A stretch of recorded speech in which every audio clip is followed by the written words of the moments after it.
Hello.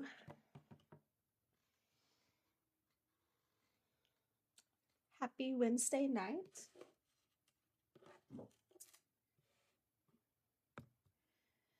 Desi will be on soon. She will be joining in a few minutes, a little bit, just running behind a little bit today. Oh, never mind. She's here already. Desi, are you ready for me to add you, or do you want to wait until you arrive home?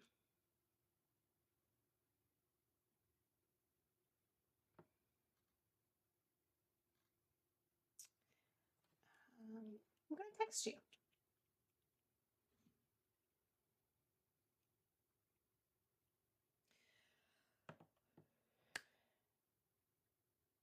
So, anyways, hi. Okay, yeah. So, um,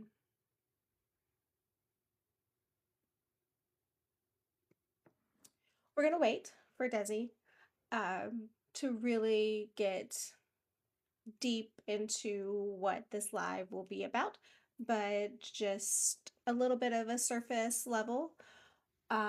Tonight is not the normal Definitely Readers book club discussion because we've not started. Ooh, we've not started the book yet. Well, some maybe have started it, but we're going to discuss it next week, not this week. So for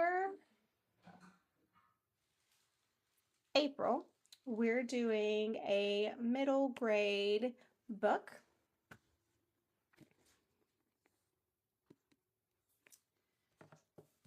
It is called A Handful of Spells by Kimberly A. Shaw. And she is a hard of hearing author. In this book, I did talk about it before because I did recently actually already read it, and it's one of the reasons why I added it as a voting choice for middle grade is because it is a really good, I felt it was really good, and the the deaf representation in the book was handled very well, and it was fun. They're 11-year-old kids going to a magic school, so I'm really excited about that. So anyways, as I said, tonight is a different night. When Desi can join and do the live, we'll be discussing a little bit about Deaf History Month, the two different things that we are doing for the book club this month because it is 2 years since we have set up this book club. Hi, Eden. Hope you're doing well. Um, so, and then next week,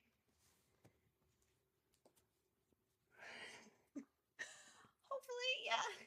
So I actually think I bought mine off of the thrift goods store. Um, I know it's available on Amazon, and unfortunately, it's not on Kindle or an audiobook. It was a self-published book, and I thought it was really well done. Um, it is a little bit older than I realized. It's from 2014, I want to say, but I liked it. I did like it. I've already read it. Yeah. Um, So, yes, we're really excited. It's been 2 years. And you'll notice I do have some books tonight back here. So we can show you guys different ones of our wow, Deaf Shelf, or ones we've read throughout the 2 years we want to share.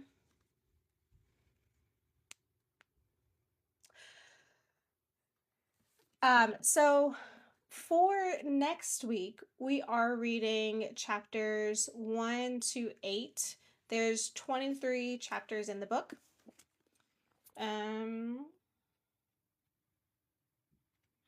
So it's about there.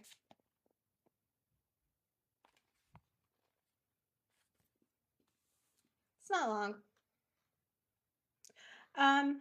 It's a little bit more than 100 pages. But the font I felt was a little bit bigger. Or maybe not. The margins are bigger. That's why. Like, it feels like it's different than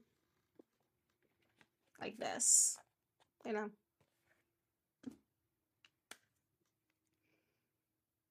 Yeah. The margins are a little bit big. I was realizing that when I was like looking through, I was like, why is it like it's like 200 and or it's 350 pages. I was like, why is it so big? And then I was looking again, I was like, oh, okay. Um, but yes, so this is the middle grade. It is written by, and honestly, we had so many good choices this month. I actually don't have the space for Saffron by Ree Neal. I don't have it yet. But I have her Astrid one, and it's really cute. It's really short. Um, so I do have that one, and I knew that one. I also thought I had an Anne Claire Lizotte. I thought I had Show Me a Sign, but I can't find it.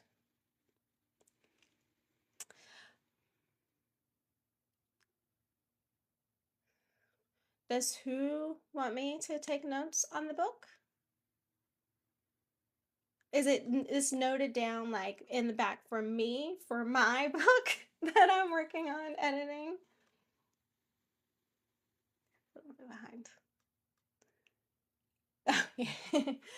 Oh, maybe. Since the margins are big, maybe they want you to add your notes. I just did tabs for parts that I wanted to remember when I just lightly read it earlier. Yes, so Hope, you're right. A lot of middle grade, and that's the hard thing because technically, so my son is 7, and right now he's reading chapter books. He's reading, we went to the library the other day and he got a book. And I said, "Do you want more than one?" More than one? And he goes, "No, I have some audiobooks." I said, "Okay, that's fine." We arrived home. He started it 4:30, 4:40 in the afternoon. He was done at almost 7 at night. And it was 12 chapters. The 120 pages. And I was like, whew, that's amazing. Like, good job. And then he told me about the book and he was like expanding. And it was like a good conversation, right? But he's in first grade. So for me, middle grade is like 9, 10 to 12, maybe 13, like 4th through 7th grades, right? That's how I feel. Okay. Um, and so this like this now Ree's book, The Space for Saffron, is said it was more of an older middle grade. So I'm assuming more like sixth grade. Um, because this one is more like third grade. So it's just hard to know because we have the children's books. We know like this is a children's book, right? It has the pictures and it has some words, but it's not big. It's like 30 pages and that's it. And then we have like the children's slash middle grade, which I feel like this one really fits for that. Maybe? And then like I have, like the Sweet Valley Twins book. This is the only one I remember growing up reading that had a deaf character at the time. Um, and like this is more like fifth grade. Yeah. So I don't know. Like maybe because this is an 11-year-old, so I don't feel like it's young adult yet because it was written more and feels more like sixth grade, seventh grade, not ninth grade.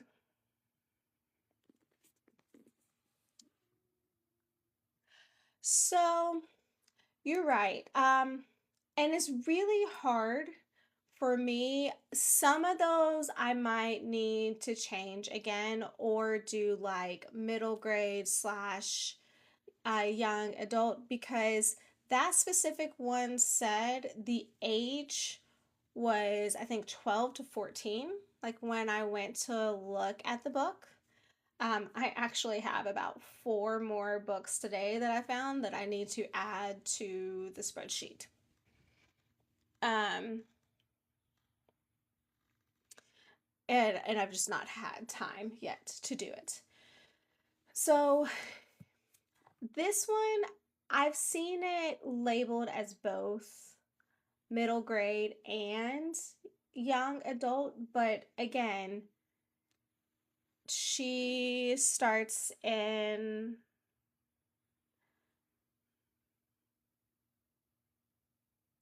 she's 11 years old, which is not young adult yet.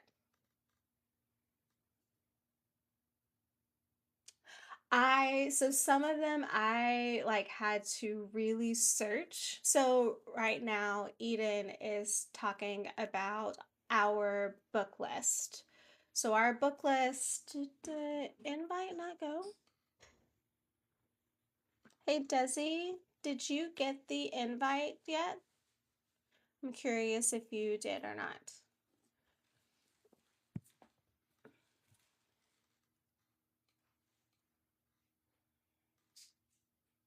No? Okay. Um, Desi, can you request to join? Because I thought that I sent you an invite and I don't see that I can't see it. Um, so Eden is discussing the Google spreadsheet where it has listed out the books, the year that it was published, the author, if it has a deaf character or side character, if it's a deaf animal character, non human. um, and yeah, if it has, a deaf author or if it's like a deaf illustrator, that kind of stuff. So there's a lot more detail on the Google Sheet than on the website. So you can still pick a book from the list on the website. We're gonna keep it there, but I'm also just gonna continually update that Google spreadsheet, and I felt like it was easier to use. um, I got a little bit hyper focused on that instead of editing. So that was fun. Um, I feel like right now I am doing anything I can to avoid editing. If you've noticed tonight, we actually have made a link tree for Definitely Readers. And it's just the link.tr.ee/Definitely Readers. It's up there. And that has the website, it has the book swap, it has the if you want the free merch.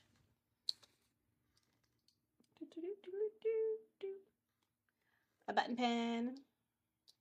It's a little bit smaller than I thought. And stickers. Um, there's a sheet there.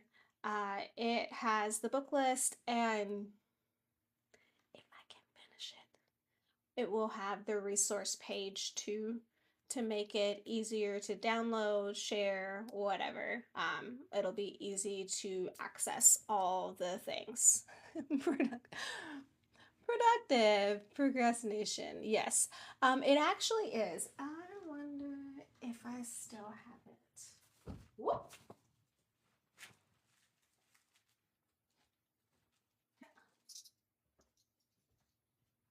So my bag that I've used, I need to wash.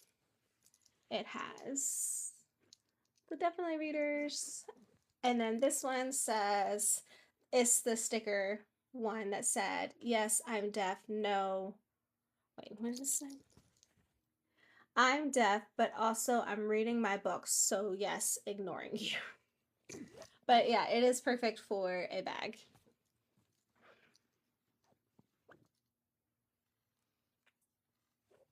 Okay, yeah, that's fine. Um, I didn't know you don't have to do it. If people wanted it, we were gonna just do it and just share it that way, yeah.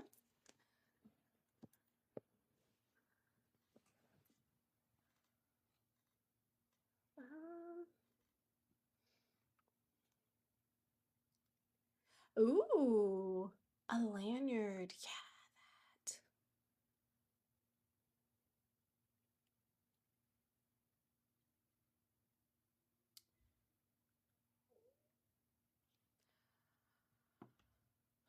Hi, Jordan. Uh, IOI more. I actually don't know.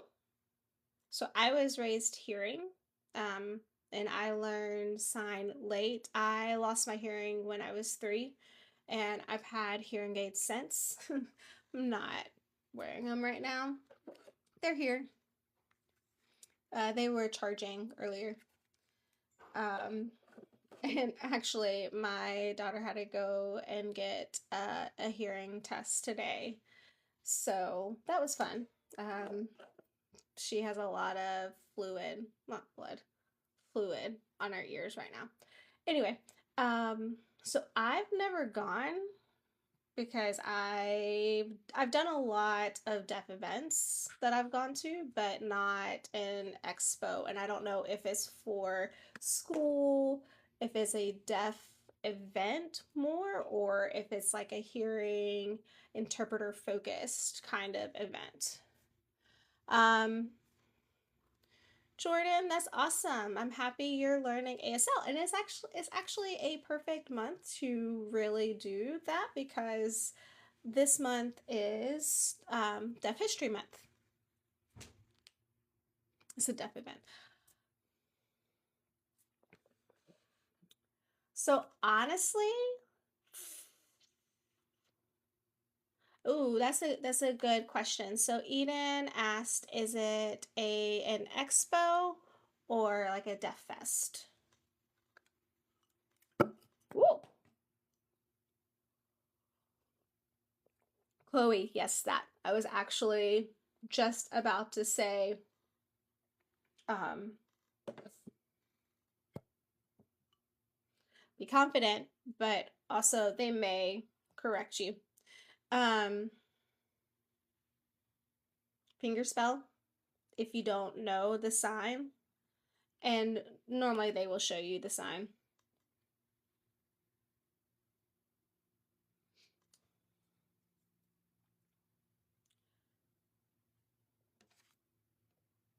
I'm waiting. When Desi arrives, she probably will have more to say.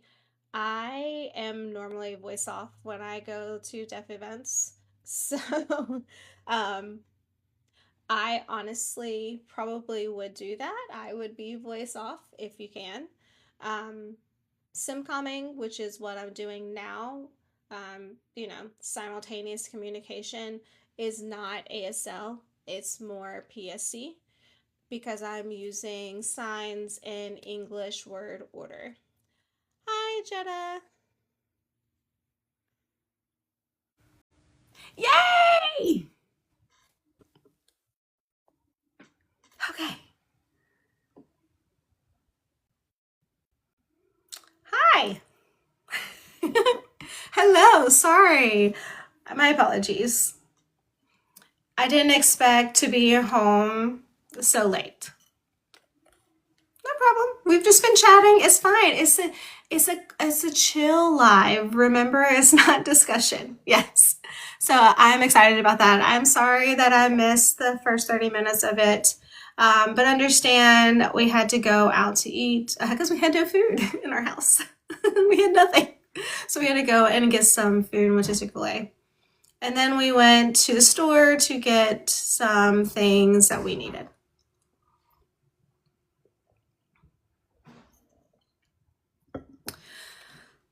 So if you're just joining, I'm Katie James. I'm hard of hearing. I have hearing aids and I am simcoming. I will also be voice interpreting for Desi. And she is the co-host for the Definitely Readers book club. Normally we do, I've already said it, but normally we do a book discussion. And next week we will start the discussion for A Handful of Spells.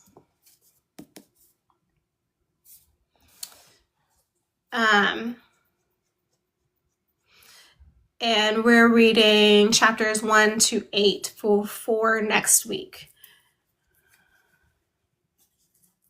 And then we will do, since there are 5 weeks in April, 5 Wednesday nights, this one will be talking about Deaf History Month, celebrating 2 years for the book club.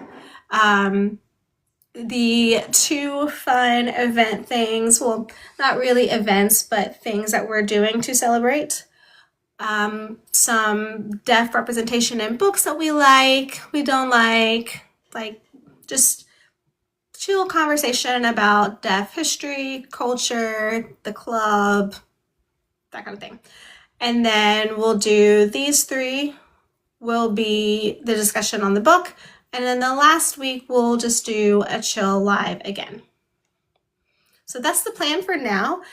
If something happens and we can't do the fully discussed book on some day, whatever, I actually really like that we have some extra weeks with the book club. So if need to postpone or whatever, we can.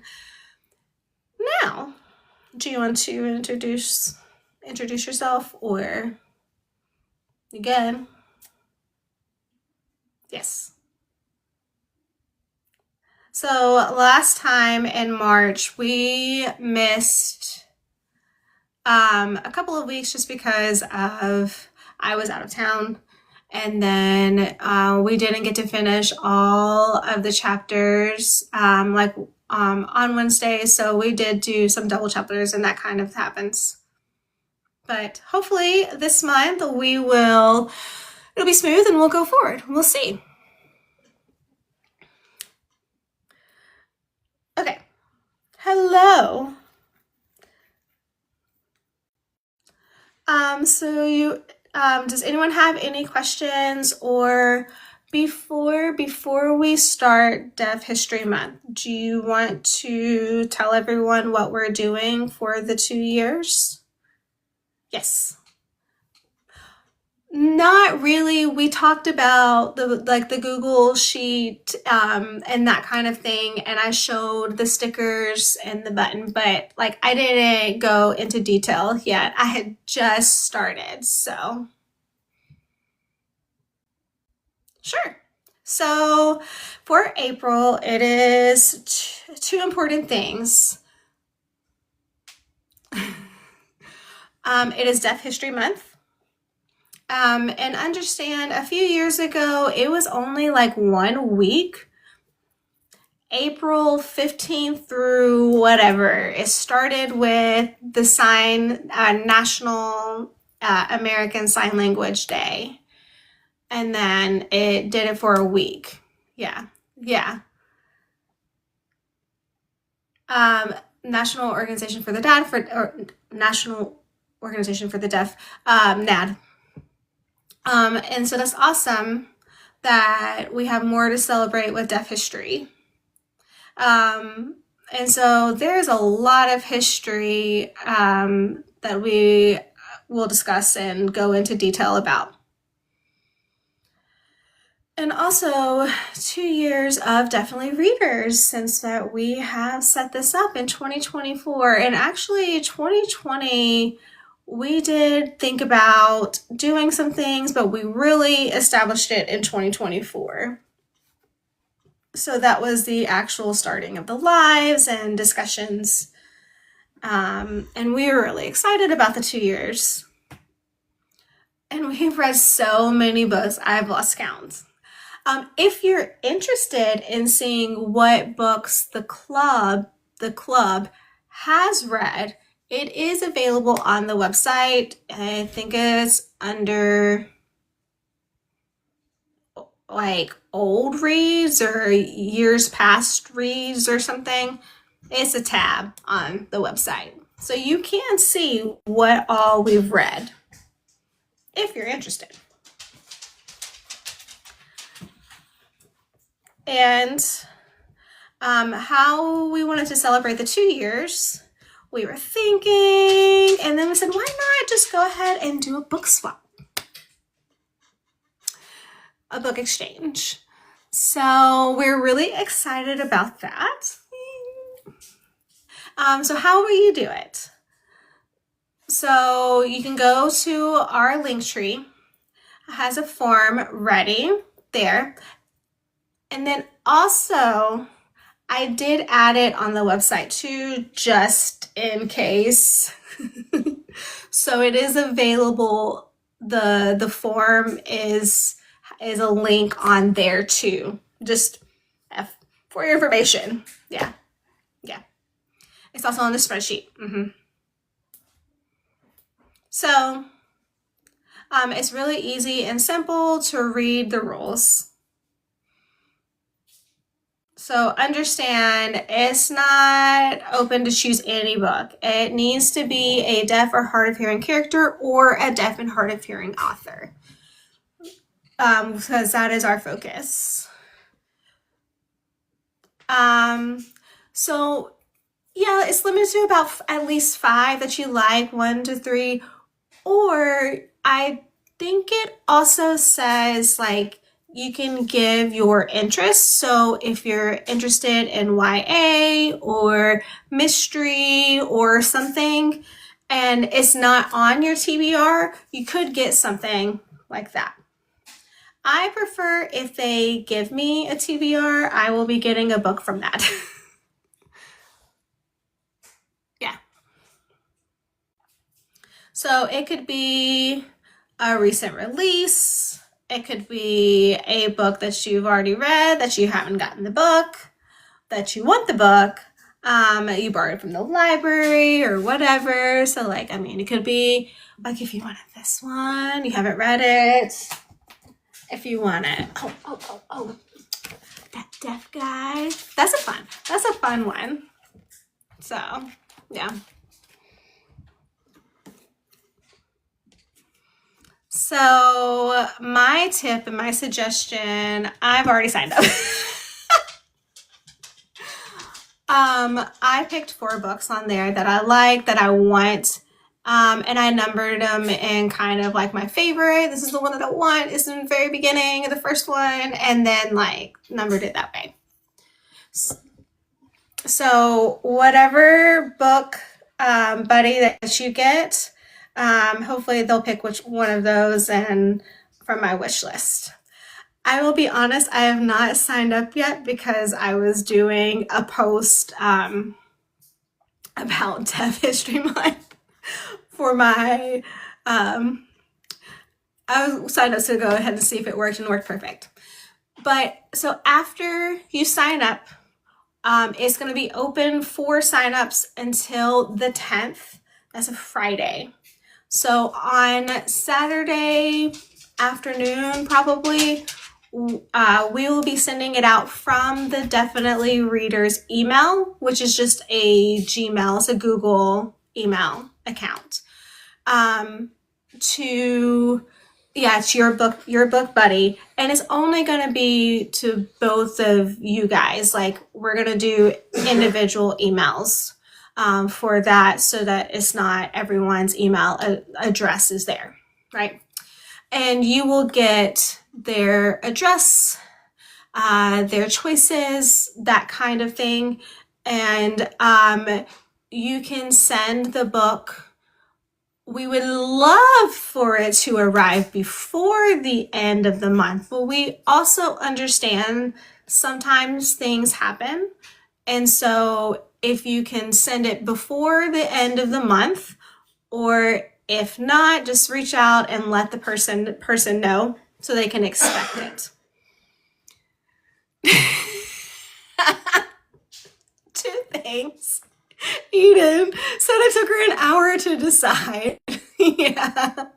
So funny. For me, it was easy for me because I have some books that I've been saving and thinking about.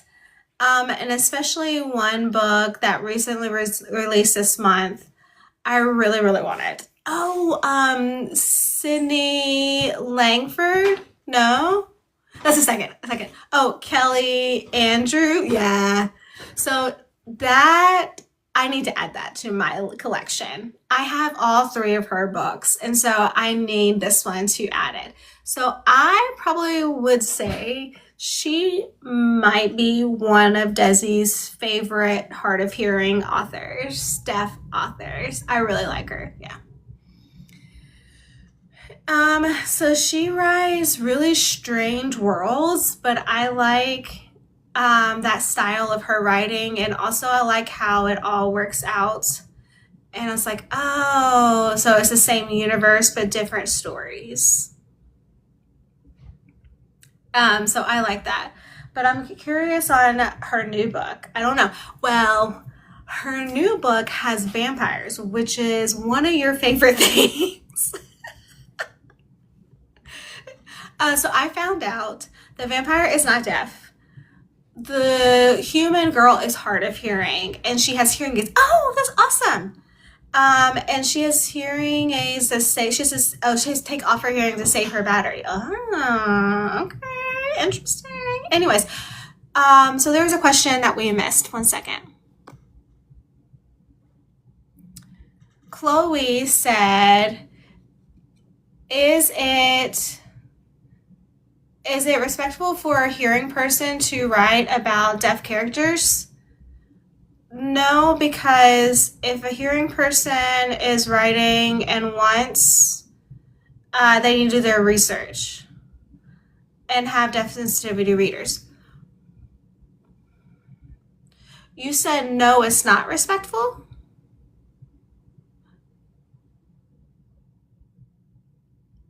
Is it not respectful? Oh, okay. So is it disrespectful? Okay. Sorry, let me back up. Hearing authors can write about deaf characters if they do the research and they have some deaf sensitivity readers. You don't have to go ahead and just write and I know everything. No. Get the research, take anything's open. Do you want to write about vampires? Yeah, you have to go and do some research. What kind do you want to do? What is their story? Or are you going to write about this culture? You have to do some research. It's the same idea. So you want to write about the characters with a disability? You need someone that has that knowledge, that grew up in that experience. And how did you do that? Is that realistic? Is that not realistic? Does this match the story? And it's really important. We really want to emphasize that you should have deaf sensitivity readers. And actually, okay, I hate to say it, but last month's book, we have no idea if there were deaf sensitivity readers, right? The sign language and like how he used it was fine. Some of the experience was fine. But there was things like in the book that as a deaf person, it just made you like, and I understand that's an experience, yes, but always, we recognize that, but always saying negative things to the character, it's not going to progress and develop the character. And so as a deaf sensitivity reader, I would have said, like, carefully use that kind of experience. Exactly. And so we have experience of deaf sensitivity readers. We have not had a lot of experience, but pretty good for several of the ones that we've done. And we've noticed what we like, what we don't like, what we did, and what we don't have. But for example, this is one of them. Perfect. The author was very interactive and willing to ask questions and what about the sign name? How should they be helping? And we really liked how that worked out.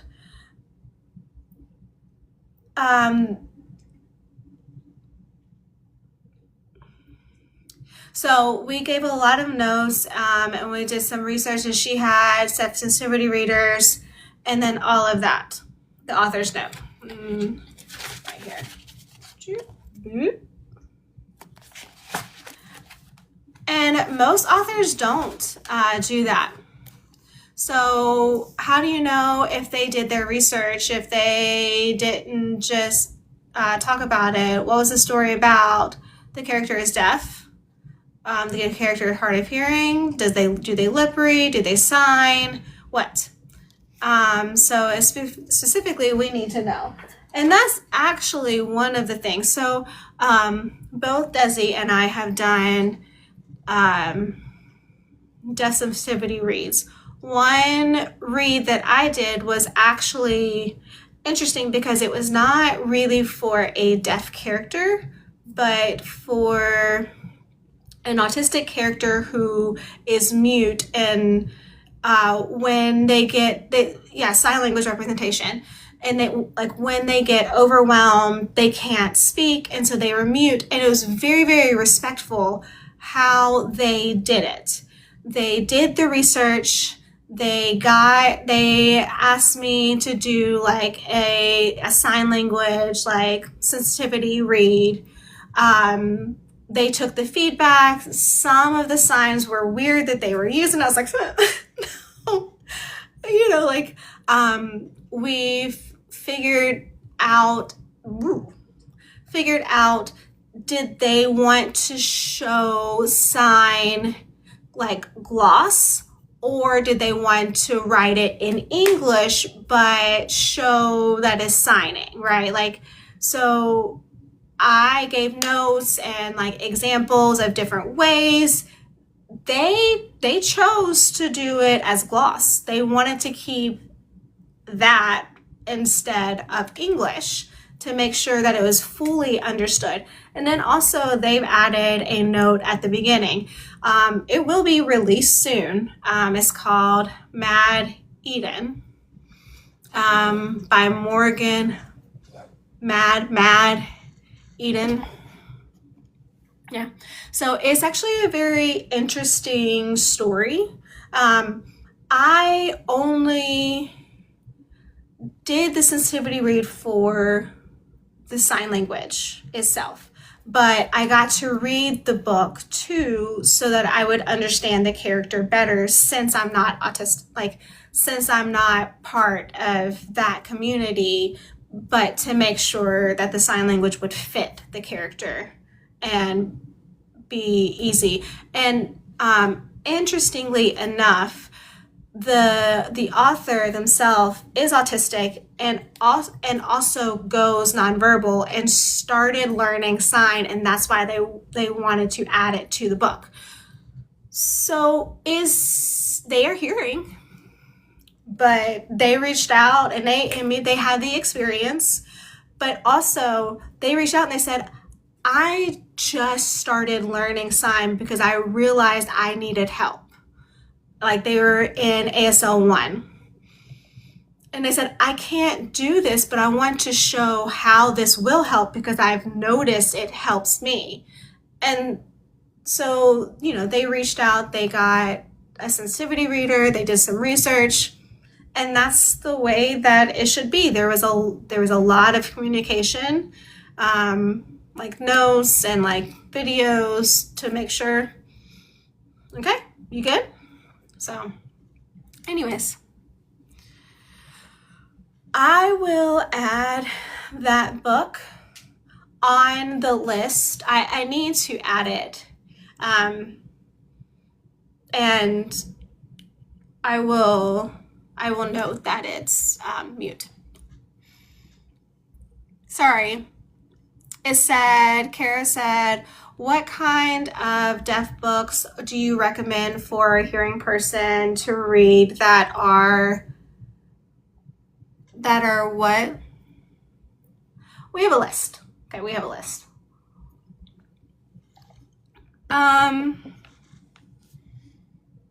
Quiet Beautiful Things is one. Unravel is another. Mm-hmm. Oh, I want that book. I'm going to add that to my list. I have the Kindle, but I really want to just like, add it to my list.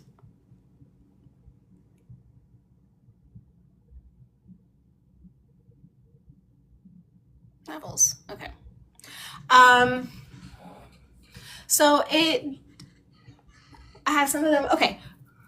What book are you looking for? I have a lot right here. Okay.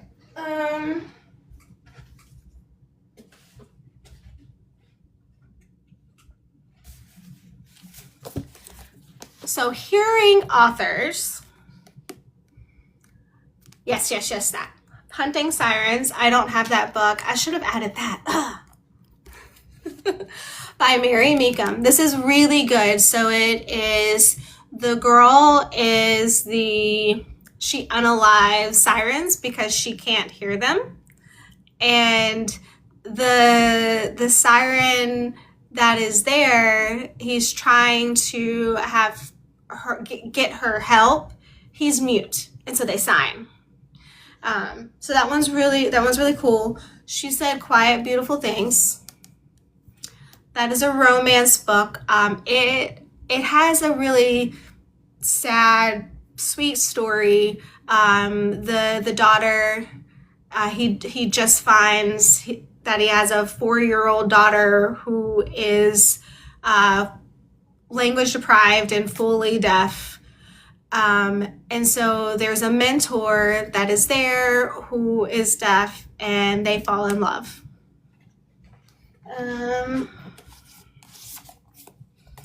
If you want middle grade, read Neil is good. Astro the Astronaut. Song for a Whale is really good.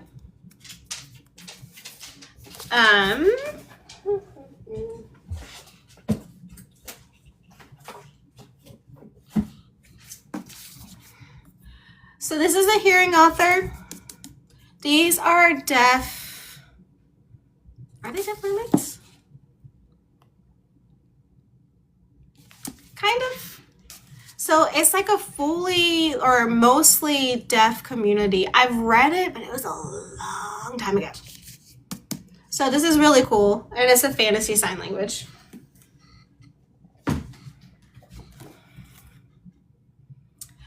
J.D. Mills, Secrets Don't Stay Buried. This is a deaf author, and it's kind of a mystery book, and it's at a deaf college.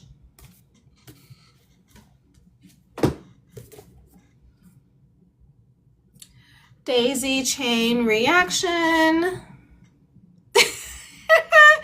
Assigned Daisy Chain Reaction by AC, and this is not her name now. I have the old one. It's now AC Nightingale is her name.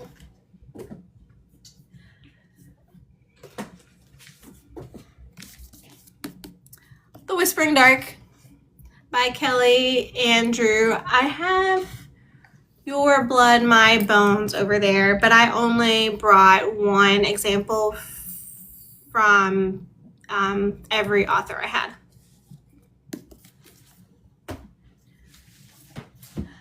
I will say, this is not my favorite book. I actually like Girl at War by Sarah Novick, but a lot of hearing people really like True Biz. And they will have a new release in May called Mother Tongue.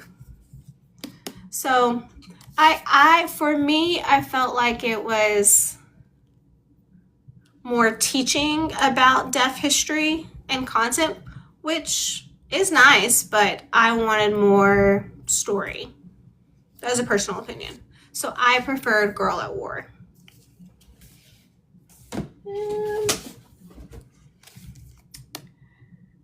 The Silence Between. The Silence Between Us is by a hard of hearing author, Allison Gervais. We read as a book club Game Most Foul, which was a hard of hearing character. This character is deaf, has a cochlear. Right? Oh, no. Has hearing aids, does not want a cochlear, and people don't understand why. So, it's also a young adult romance. Ian said, what about the book before J.D. Mills that I had? Oh, that...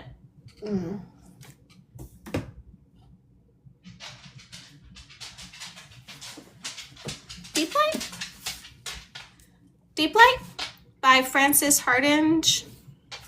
So it was actually an option for one of our votes, but it wasn't chosen because it's a fantasy. I just got it from Thrift Books because I've read it at the library and I wanted to keep it. Oh, sorry, I should change that. Deep Light. Yeah, Deep Light. Whoop.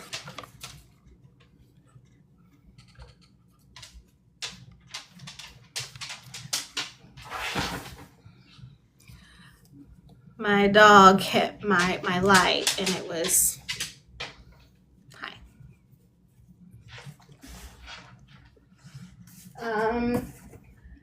So I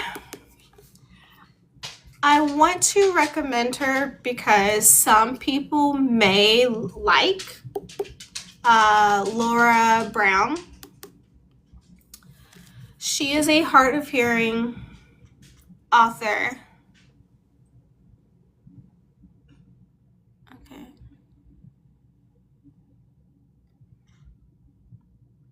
It just said that the live was restricted. I don't know why. Yeah. Yeah, Sadie wants to make book recommendations too. I don't want to not recommend her. She's not for me personally. She's a hard of hearing author. There are several. One of her other series is good. It's the Friends one.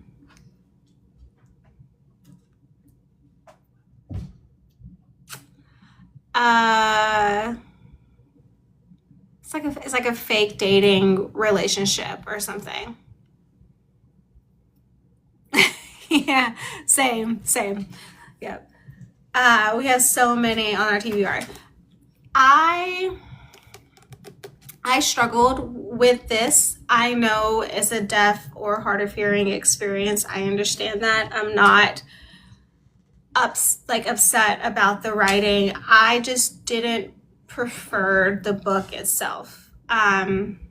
So the two books that I've read of this author,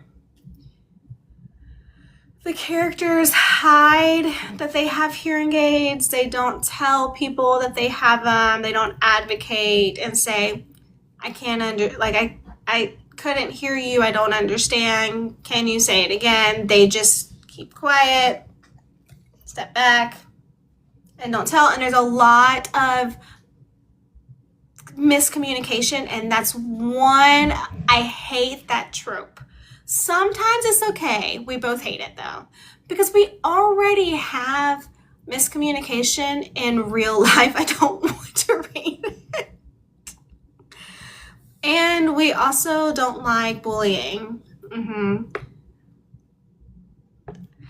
It's very negative. You're deaf. People look down at you. Deaf, you can't do blah, blah, blah, blah. Some books I'm okay with the bullying, but not a deaf representation book. So one of her other books is like the Friends book, like I think it's Faking with Benefits, maybe. It was okay. I've read 3. 2 of them had that miscommunication, but also is a hard of hearing author and I really want to support. So for now, I'm keeping the book, I guess. Anyway, so that's a few books that I could recommend. We do have a book list that is available. So it's Frances, Frances Hardinge, Hardinge. Oh, Desi's gonna recommend hers. Well, you already recommended ones that I liked, but we haven't really talked much about some of these. We recently finished 2 weeks ago. Last 2 months ago, Next of Kin. It was okay. It's okay. Again, miscommunication, and it was. Why are you not talking about it? You have a problem. Talk it out. Especially if you know sign. So, yeah. This is my own. I hated it. I don't like it. That one is Chalet Love in Alaska. Yeah.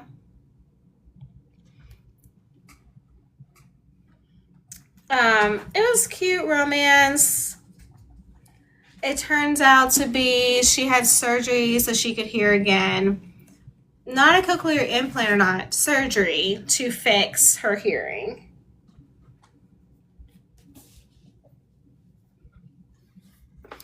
No. I haven't read this one. In 27 Days. It's by Allison Gervais. That is her first book. I don't think it has a hard of hearing character. So she's hard of hearing herself, and she is a deaf ed, maybe? She works with disability services. I think she's deaf education. I can't remember.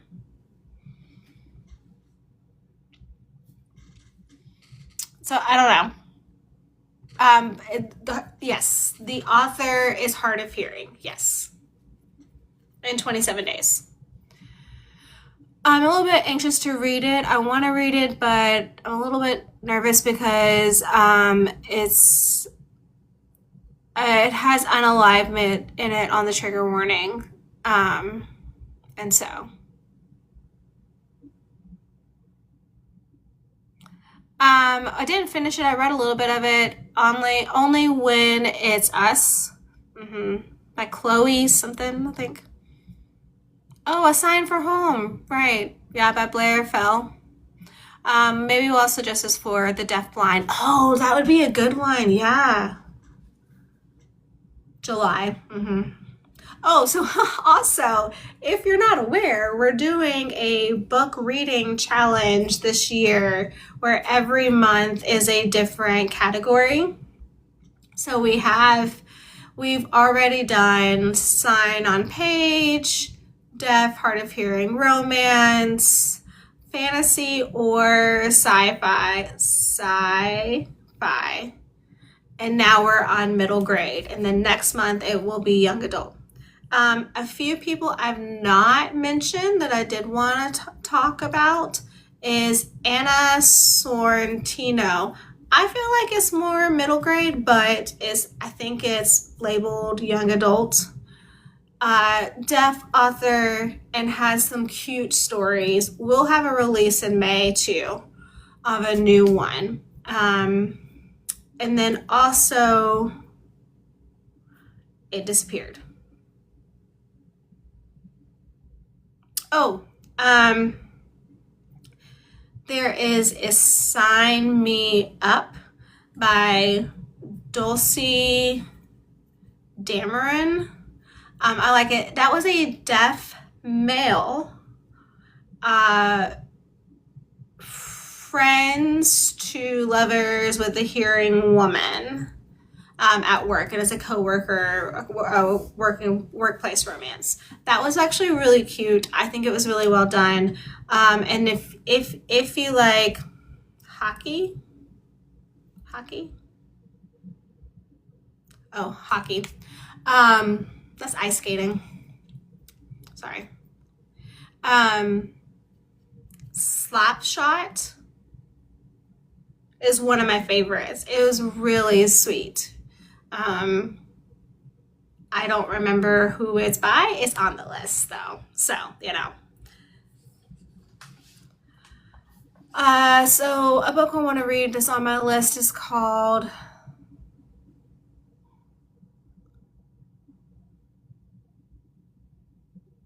Come Back. It's really the third one, but the brothers, so they own their own stories, but it's a standalone. So this one, Come Back, is about an NFL player who's deaf.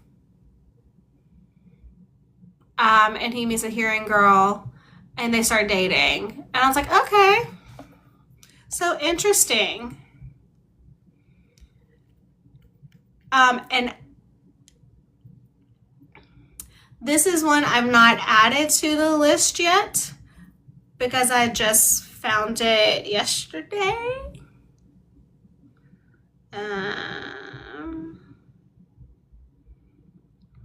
It's by, ooh, let me.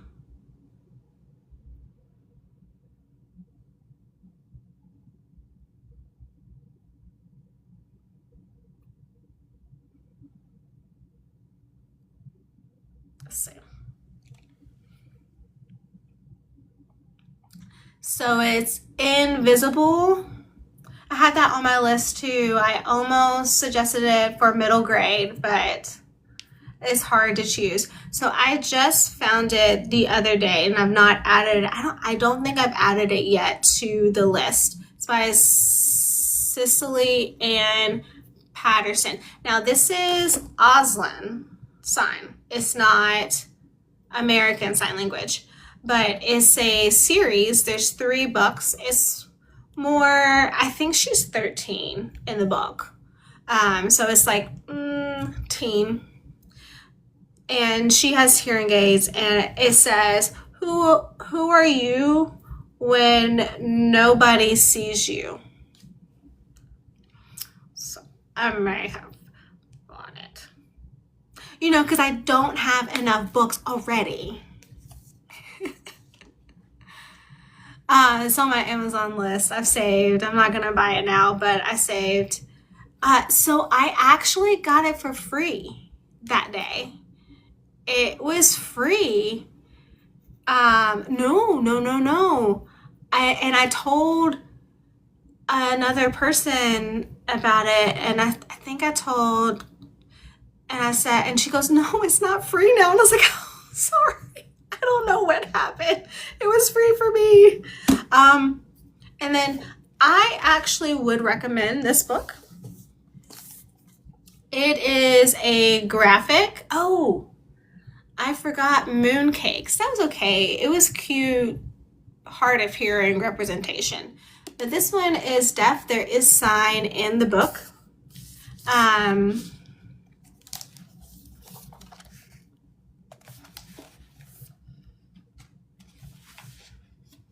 So, and it talks about,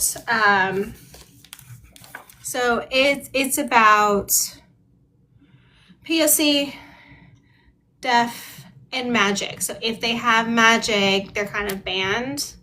And like if they are POC and they have to go to a special school, and like there's this like whole thing, like what happens, but they like fly on their brooms and they win, they can like skip the school and be allowed to stay alone and not. It's also LGBTQ. So this was really cute. I did really like this one. I thought it was really well done. And they had the comments, like when I was doing research on it, said that they had a sensitivity reader. This one was interesting. They had a cochlear implant. They did sign a little bit, but not a lot.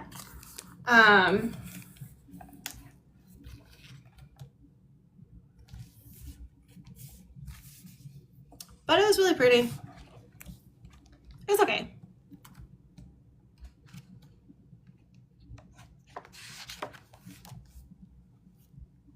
So, yeah.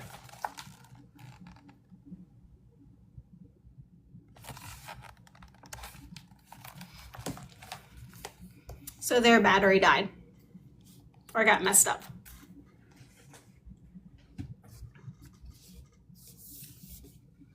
So other books on my list, I want,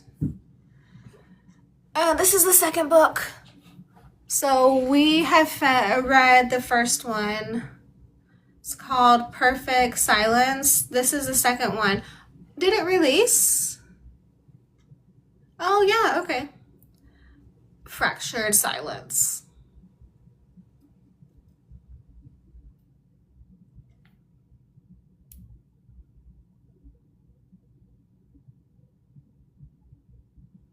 So it's about a deaf man who works construction, He is attracted to a librarian. And I was like, okay. There's so many to choose from. And it's interesting. So, okay. So this will start a good segue to Deaf History Month. So it's very interesting because growing up, I don't remember seeing all these choices and seeing, yeah, there were a few like in the like 1990s, I saw some, not a lot. Most of the deaf representation in books were more like political or more like studies. They weren't stories to read, right? And I would say, I mean, I was like searching in college too for some, but it's only been in recent years I feel like we can finally find deaf representation. So that shows right there that people realize, they want to see themselves in a book. They want to relate to the character. They want, and like that we needed the representation, and things can change for good. At the same time, they can also change for bad, depending.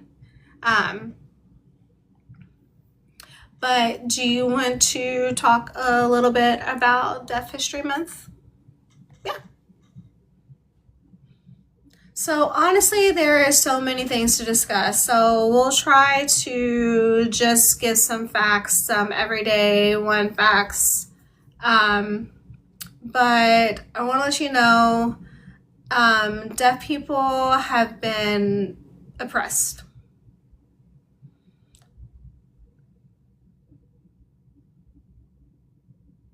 So there was one time when ASL was banned in 1880, and we were not allowed to sign, especially in schools. They banned it, and they focused on oralism. So that conference was called the Milan, I'm not sure of the sign, Milan Conference of 1880s. And it was in Italy, and the teachers all went there. And they're like, no, you have to do lip reading, signing will mess up everything. So just focus on oralism and speaking, period. So there's no signing in schools. You would get punished if you were using sign, punished, hands behind your back. It was awful. And I think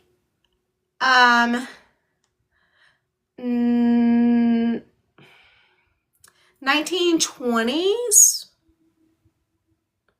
So 1965 is when sign language was recognized as an actual language itself. 1970s, I think, is when it started being allowed back in schools. But it wasn't until 1996 that they apologized. No, 2010. Right. It was recently, yeah. 96 was closed captioning and TV. Something we needed, yes. But so an interesting, ASL was recognized as a language in 1965. BSL, so English Sign Language, was not until 2003, I think, right? Yeah. Yeah. So that is just mind boggling to me. I was just so lucky that we have the free and we can freely sign. I can't imagine going back and it was banning and you can't sign in schools and you get punished for it. So it's interesting. So that's your hands, that's your communication. You have to talk. People hearing as a hearing person. It's like, what? So it is, for me, it's very interesting because it was in the 1500s that there's the first deaf or teacher for the deaf, and it was recognized that they weren't dumb, that they could learn, they could communicate, they just used sign language. They used, gestures at that time. That was in like 1550. Why in 1880 did they ban it? So I did a video today, and I know Desi did a post too, just talking about Deaf History Month, what it is, all of this kind of stuff. But one of the things that I said was that it shows, like, Deaf History Month shows progress is not like straight. You improve and then you go back down, it's just up and down and up and down. It's never straight. You don't just, okay, they can learn, sign, approved, and then perfect, captions approved, and it's not stable. It's up and down.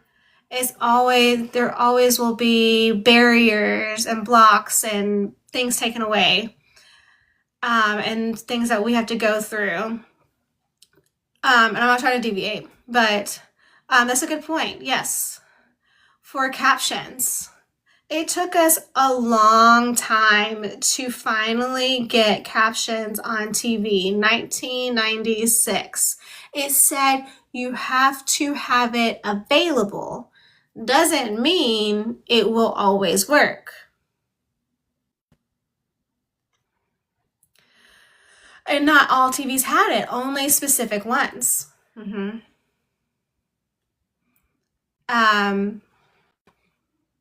Oh, Tony had it. Yeah, the box. One of the other companies, I don't remember, two companies had it, and the TV companies had it, but the others did not have it yet.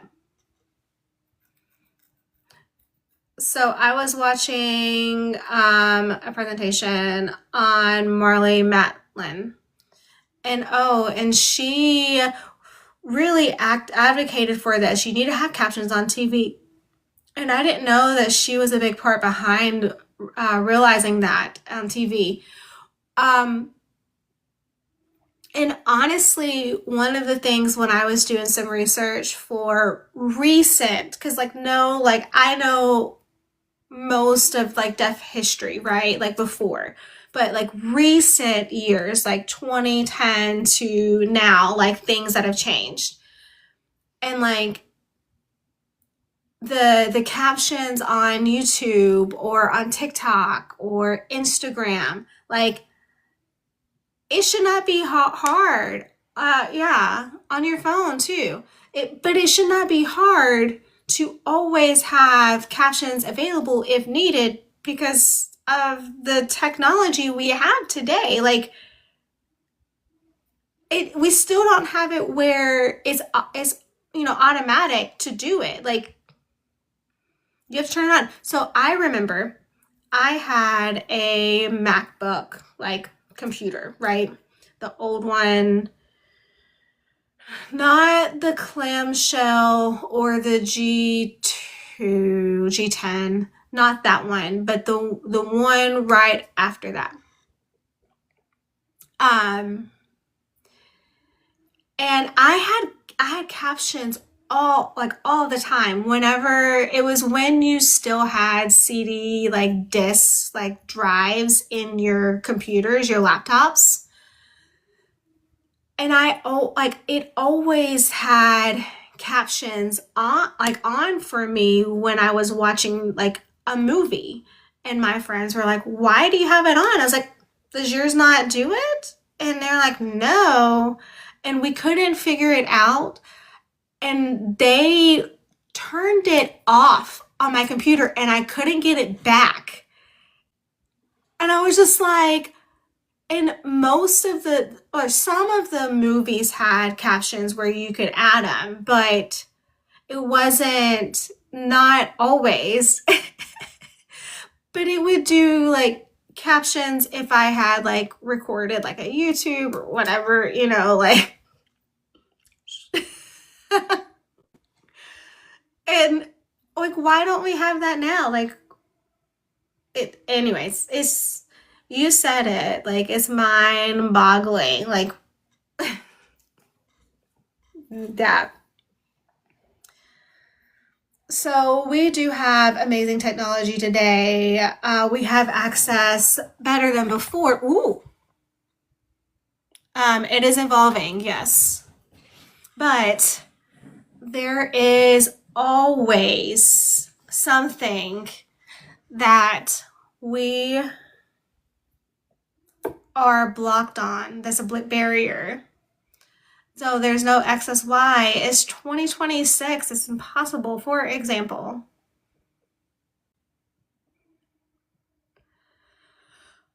it recently went viral 2 days ago as a comment on experience. She got a ticket for the Price is Right show. It's still going now, that show. So she got a ticket. Awesome. So she contacted them and the ticket master or whatever and said, so I got a ticket to this show. It'll be in a month or two. I need an interpreter. No contact. And finally they said, no, you need to call this person, the projector, the production, because it's traveling. So she contacted them and said no. They told her, no, you can't have an interpreter. And I feel like, why are there barriers? Now we have the technology, we have the agencies out there that can hire and that have interpreters. So why are we not, some people not, or they're just stubborn or ignorant, and don't know how to give access to you all, to the consumers who are deaf or hard of hearing, who are paying to go and appreciate and can't have that same person. For example, we went to see Phantom of the Opera. What year was that?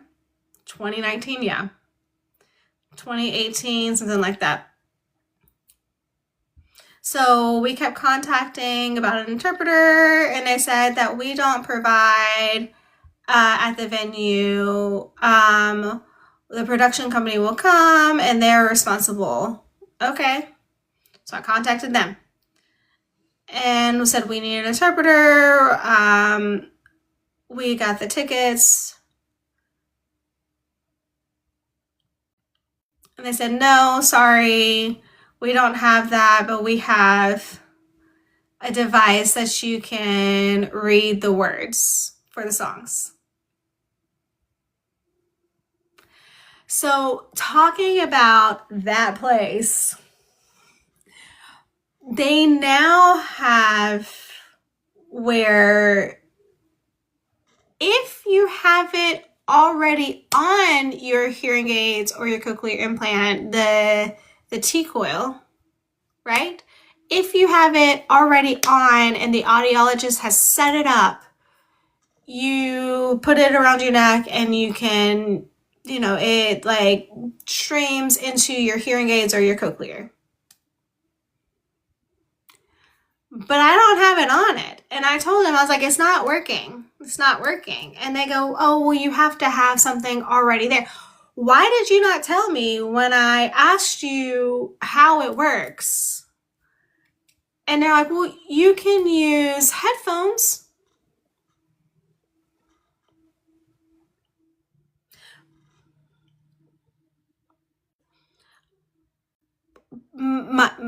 my headphones are Bluetooth.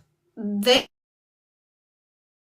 have like, I can't connect, like, if I use the inner ear ones, then I can't hear everything because I don't have my hearing aids on. Like, okay, we both understand interpreters who are doing, so there's one theater company here that does every show they do one night that has interpreters, and they get the what are the papers before, like, yeah, well, like, yeah, so the whatever the name of it is, like 2-3 weeks before, and then they have a practice time, and there's always 2 or 3 who are interpreting so that they can like switch, because of a 2 hour show is hard to interpret it. So we understand that you can't immediately have an interpreter ready that day if you contact them and say you need it for like a play, right? Understand. We contacted them like almost a month before. A month, 2 months ahead of time, and they're still saying no. And it's just, so there are many deaf people in our area who really do enjoy going out to see plays, to see musicals. Yes, we can't hear, but we still enjoy watching, and we can see all the beautiful the sets, and you can feel the vibes, and we want to be there and see it. But some places just don't want to do it. And some they can, and there's some small local theaters, fine. So I'm a little bit jealous because in Texas, and they have a theater there that's called Deaf West, in Florida, in Washington, D.C., in New York. What I know, there's a big deaf communities there, and it's called the Mecca. So there's many deaf people there in New York. And they have access to theater, and they have the interpreters, or sometimes they have plays where they're on the stage and it's deaf and hearing actors that are mixed and sign, and that's really cool. But they need to have that access everywhere. So, and not a lot of people travel to New York to go see a play signing. So interesting that you said, maybe you didn't say it, and I'm just assuming we're talking about it. Like, there is a law, the ADA, that says places have to provide equal access. But equal access does not mean equal for everyone, because it's the same thing that a lot of deaf creators and like people and teachers have said. If your first language is signing, yes, you can still read captions, but some of the meaning behind it you may not understand because English is not your first language. Signing is your first language, and it's different. It's not the same meanings. So that's why having interpreters for news, for events, for doctor's appointments, all of this is so important because texting like back and forth or writing back and forth and seeing the captions and the English, you may miss something and misunderstand important things. Not saying that deaf people can't read. It's not what I'm saying. It's and it's just saying that it's easy to misunderstand, and it's not what I mean. And there's been a lot, especially in doctors' offices, and asking questions. You have medical issues. How are you feeling? If you don't have an interpreter there, you really don't feel good. How can you show and expect that? Oh, I don't feel good. That's it. No. With an interpreter, you can find out where you're hurting, like how you don't feel good. You don't feel right here or here. Is your liver? Is it inside? Is your head? All of this stuff. So there's a lot of things deep down when we had an interpreter. Okay. I want to add. And it's so important to have that, to have an interpreter everywhere, right? And we've had, and I'm not really sure if TikTok is allowing us to talk about it, but in politics, we've noticed we've had interpreters occasionally, but sometimes they're separate streaming services where we have to watch on our laptops, not at the same time.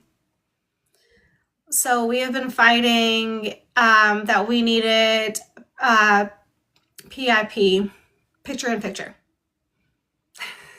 Sorry, I had to think about the word itself. Yeah, picture in picture. Picture in picture frame. Instead of separate. And see everything. Oh, and that's where we've fighting for a while. That's where I was like going with, there are some new things. Yeah, no more sign interpreters in the White House, and like in any news. Also, they are trying to change the ADA law. So they're trying to change it, and if it gets fully changed, it's not going to require doctors' offices to provide interpreters if you ask them to. They can say the VRI writing is fine, is equal access, and it's not. So experience today for me. So my daughter had to go to the ENT because she has fluid on her ears, and right now a little bit of hearing loss, and we're going to try tubes and see if it'll resolve. And it's mostly because she's had a lot of infections in the last 2 years, and so now they want to, anyways, not the point. My point is the nurse walked in the room. She had a mask on. So I had my hearing aids on because normally outside of my house, if I'm not going to church, if I'm not around like family or at restaurants, my husband and kids sign, so I can always understand. So I don't always wear my hearing aids, but like doctors, yes, like make sure I can understand. Had a mask on, walked in, sat down, started talking, and my husband was there, and I just like, I said like, wait, like, hi, like, I'm hard of hearing, I have hearing aids. And she goes, okay. keeps talking. And so she asked me a question, and I got some of it, but not all of it. And my husband looks at me because he was like, did you understand? I said, no. When I say I have hearing aids and I'm hard of hearing, I should not have to tell you to take your mask off. That should be an automatic, okay, like, how can we communicate to make sure you're okay? I should not have to say, I need to read your lips. Personally. So I said, I can't understand you. I was like, can you remove your mask? And she goes, well, I don't want to get sick. I said, okay. So that. So my husband would ask me the questions that she was asking, and finally, like 5 minutes later, like when it was like going, because I knew more about what had been happening because I'd gone to the last doctor's appointment, like alone, and she finally said, okay, I will remove it, fine. Can you understand me now? And I said, thank you. I said, that's better, thank you. She goes, well, I don't want to get sick. You're working in a doctor's office.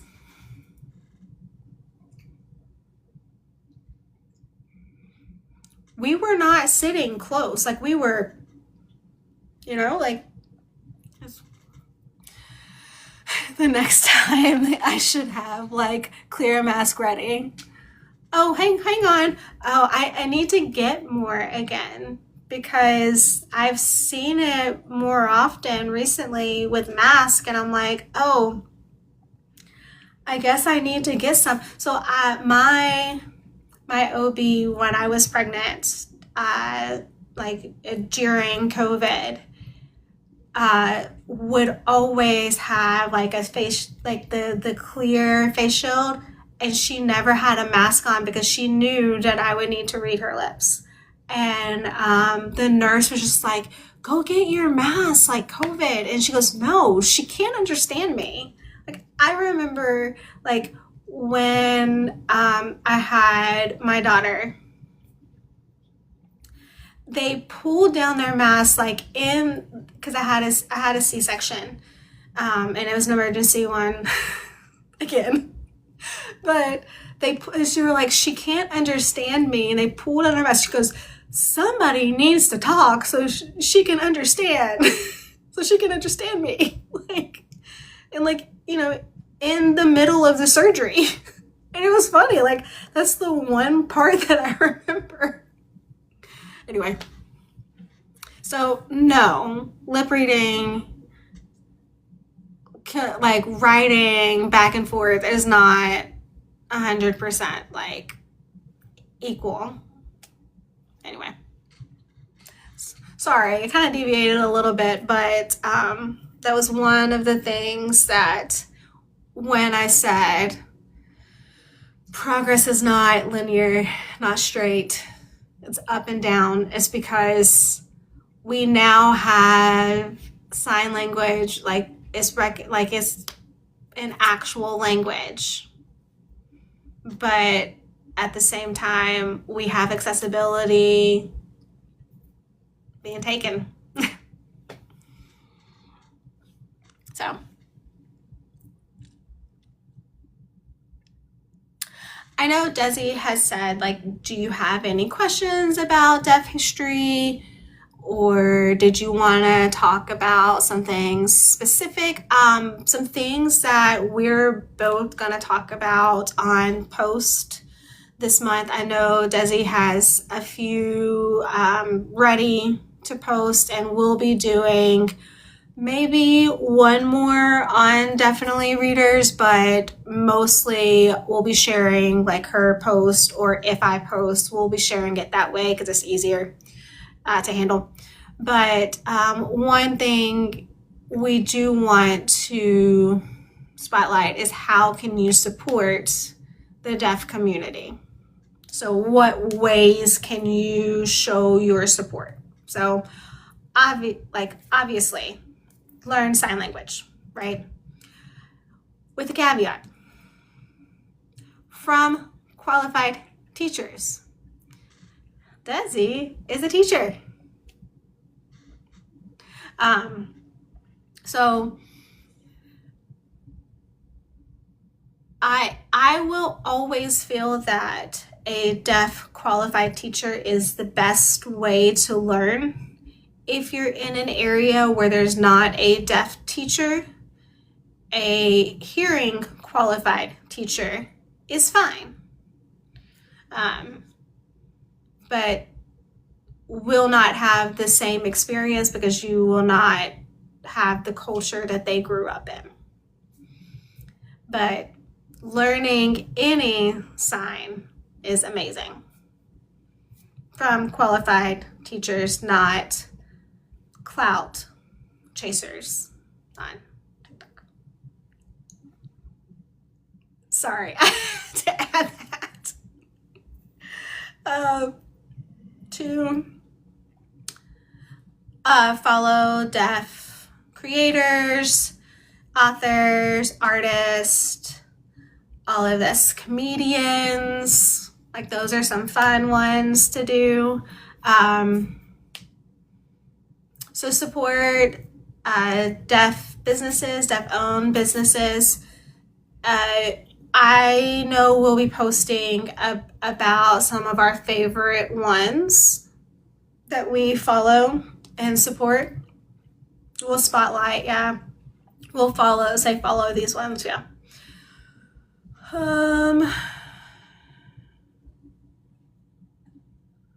Advocate. Mm-hmm. Advocate for accessibility. Ooh.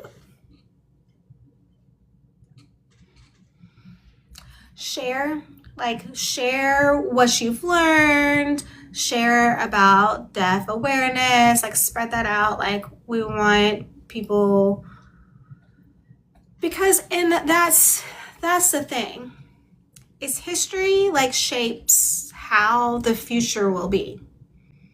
So you can learn from history and what happened in the past to change your today and your future. But if you just, see and like look back at the past and go, they're fine, you're never going to learn. So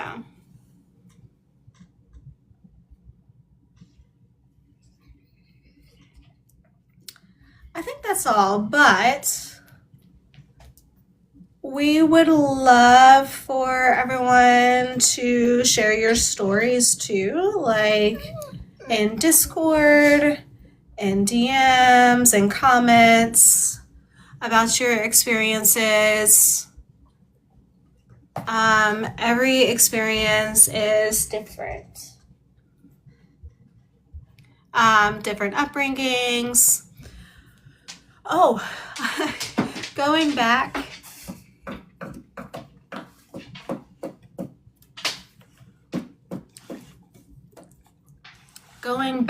to when we were discussing like miscommunications on text, like for things. Miscommunications can happen even when you speak the same language. So there are some times that we would be texting back and forth, and then we would FaceTime to sign it to make it clear. And we both speak and use English. So expecting people whose first language is not English to clearly understand captions, texting, like words. Sorry, I had to add that part. You're right.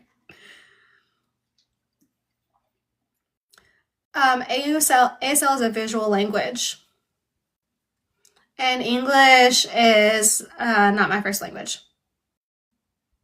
So words can be easily to misunderstand. do you mean this or do you mean that? So, but with signing, it is very clear and you can show it. Does that make sense to you? That's what I was saying. Oh, look at my earrings.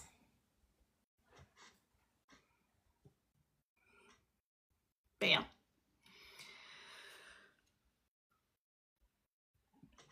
Sorry, my kid got out of bed 1 minute. So that's a little bit about Deaf History Month. I also did a post on Substack. So it's on my, like in my bio, that kind of goes a little bit more into detail about Deaf History Month, why it's important, what it means today, and then some moments in history, just for you guys' information. So, if you have any questions about Deaf History Month, just let us know. We would love to see, read your experiences, your stories, so you can comment on our post. DM is fine. Go on Discord, whatever, how you want to share it. Maybe we could add a channel on Discord that talks about your deaf experiences. Not just that, but if you have any issues, I'm having issues on how to approach what can I do. Do you have any advice or tips? We're happy to help. We probably can't figure everything for you, but we will have resources that you can use for that. Yeah.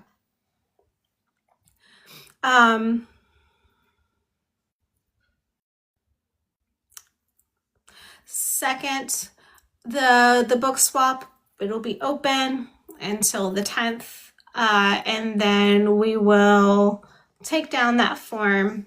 I'm so excited. We're gonna meet and we'll do like a random picker, like friend picker. I don't know. We use it for like matcher. Yeah, match. Yeah. I use it for my nieces and nephews at Christmas. We add all the names in and then it just like matches different people every time.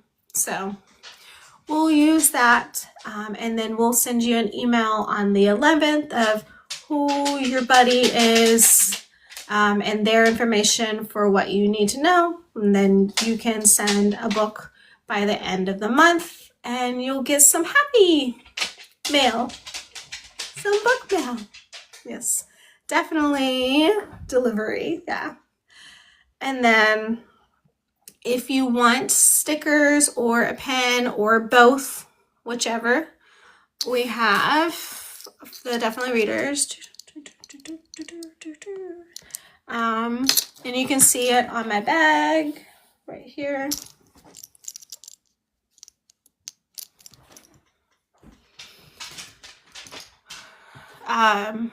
There is a form for that and we'll send it to you this month.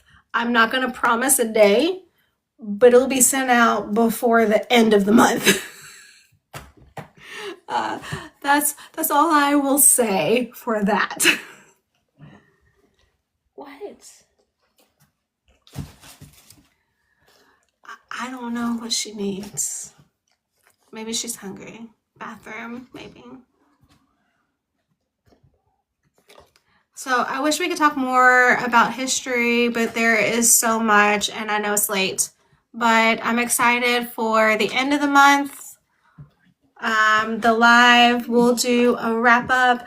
I might, if I get the book by that time, maybe wait to open it on live. That would be fun. Oh, that would be good. Yeah, that'd be fun. Unboxing. We'll have to see. We'll have to see.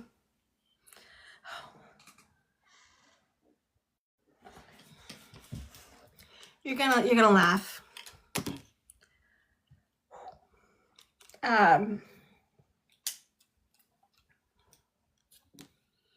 These are new, and so they're tighter. So they hurt my head a little bit more. And the last thing is, don't forget to read chapters 1 to 8 of A Handful of Spells. So, and if you celebrate Easter, happy early Easter Sunday. You can get Easter baskets. I have to go get a little bit of candy, but I got some things already. Yeah. So that's for Sunday. I don't know if I'm missing anything.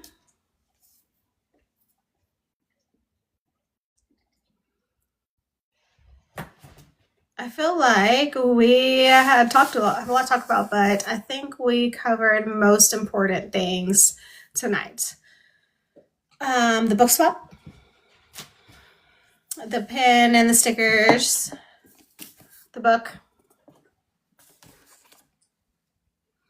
and I look forward to discussing. I've not gotten the book yet. I need to get it. But I look forward to the first discussion is next week. So, are you guys getting your books soon? Yes. And I feel like last year we both had things that happened in the month, and so we really couldn't celebrate as much, I feel like. Remember? So I remember last year we did a little celebration. We had a winner who got some things. We did a giveaway. But it was not like the whole month thing. It didn't feel as involved, maybe. Like, this is fun. Like, I'm excited for this thing. Yeah. And if it's successful, we could try it again next year too. Yeah. We will remind you if before the last of the, next week, during the live, we'll, don't forget to sign up if you've not, and that.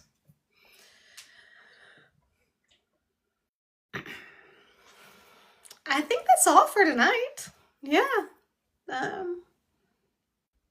If you have any questions or you want to talk about the last of the month, we'll put that in Discord. Maybe we can pick some topics. So I will add a channel for maybe deaf experiences or something. I think there's already a tips or questions, deaf questions already. I think so. Let me check really quick.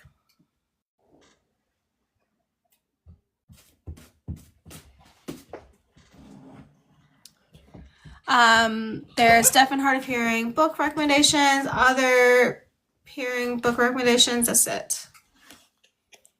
We don't have that.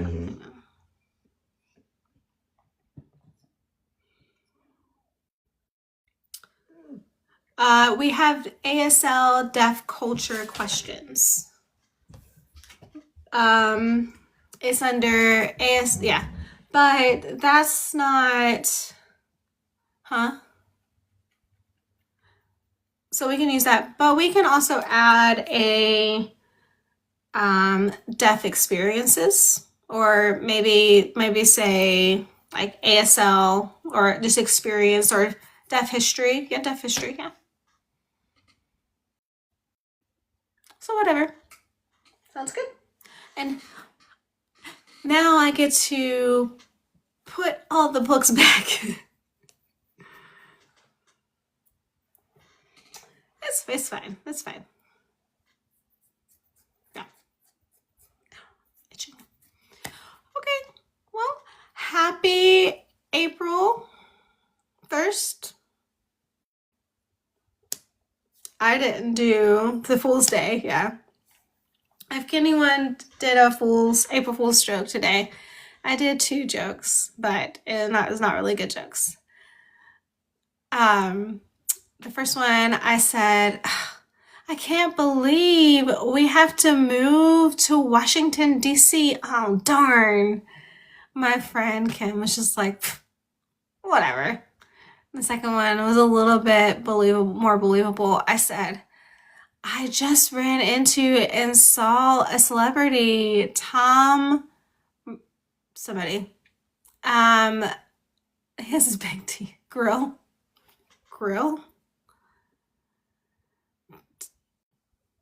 Tom Cruise. Oh, Tom Cruise. Okay. Because of his teeth in the old movies. So that's kind of believable. I was just like, oh, I just met Tom Cruise. I told him you have big teeth. So my friend was just like, really? No, that was a joke. So originally, Desi wanted to do an April Fool's joke with the group. You know, she wanted to tell everyone here that we were going to shut down, to close the book club. And I said, no. I was like, that's so mean. Yeah. But I like silly jokes. I don't like jokes, harmful jokes, mean jokes. And also I said, we can't do. Hope said her boss at work played an awful joke by their bosses. Oh no. Oh, I'm sorry. That's awful. But also, that's why I said, I was like, no, we can't be mean. And also, we can't do the book swap if we're close. That's why we said in the comments, not a fool's joke. Yeah. Yeah. Hope, I'm sorry. That's awful. Anyways. Hope everyone has a good rest of the day and rest of the week and the weekend. And we will see you guys next Wednesday on live to discuss chapters 1 to 8. A handful of signs. Ooh. And yeah, so there's some really cute things. And if you ever wanted to have magic when you were a kid and going to school, this is a good book.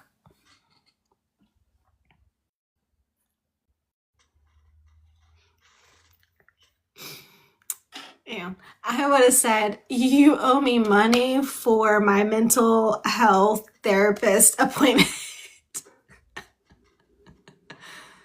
So, okay, I think my dog needs me. My kid got out of bed. I think I need something. So we're going to have to go and check and make sure. It's perfect. Okay, so happy Deaf History Month in April, and reading and all the things. Bye. We'll see you guys later. Bye. Love you. Good night.